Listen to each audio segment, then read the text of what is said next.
So let's start from the very beginning. Like when I was actually researching you, I found out that you grew up in the Bay Area.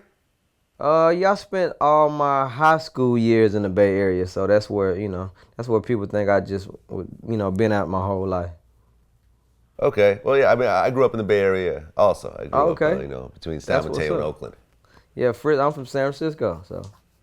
Okay. We were neighbors. Yes, sir. So what made you actually move from the Bay to Atlanta? And actually, before I even go that way, were you already doing beats in high school and everything else like that?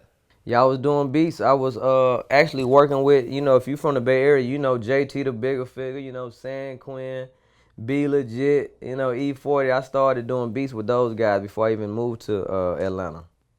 Okay. Yeah. No, I definitely know all those guys personally. Yeah.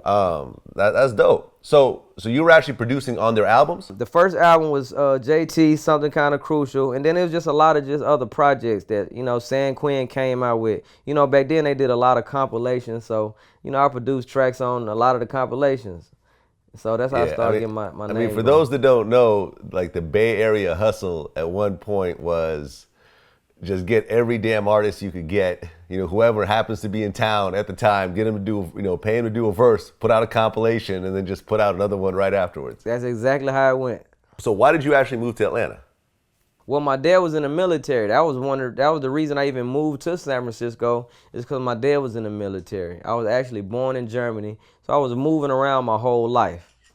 So, my dad wanted to retire. He wanted to get somewhere else settled. He wanted to come down south, so he moved to Atlanta. And when he moved to Atlanta, I stayed in San Francisco because I just started doing my music. I started getting with San Quinn and Messy Marv and all the Bay Area guys. So I actually stayed in San Francisco for a while my parents moved to Atlanta.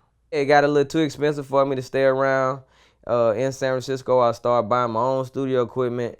And, my parents had a wide open basement in Atlanta for me. So I said, you know what, let me go to Atlanta where I can afford. So now, how long after moving to Atlanta did you hook up with Gucci? I would say within the first year I was there.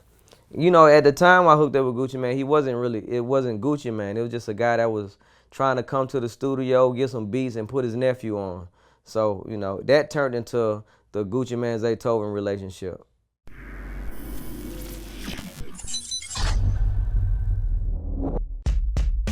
Eminem is a king in his own right. He has changed hip hop.